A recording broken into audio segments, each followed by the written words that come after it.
धानोरा कोपरा शिवारातील हे सोयाबीनचे पीक पाहू शकता.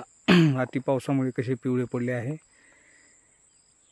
या क्षेत्रातील पेरणी जुलै 15 नंतर केली होती. अजून याला 3 महिने देखील पूर्ण झाले नाही. या शेंगा या सोयाबीनच्या चपट्या आहेत. त्याचे पूर्ण पाने पिवळे झाल्यामुळे या शेतकऱ्याचे खूप मोठे नुकसान होणार आहे.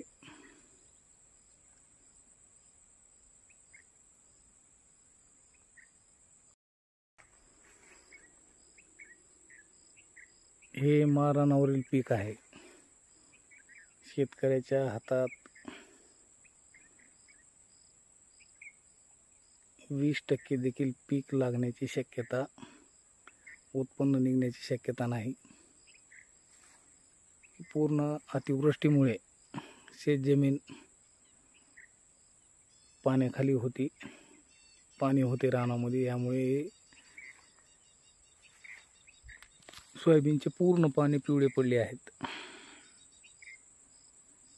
शेतकऱ्यांना खूप मोठा आर्थिक फटका या अतिवृष्टीमुळे बसलेला आहे.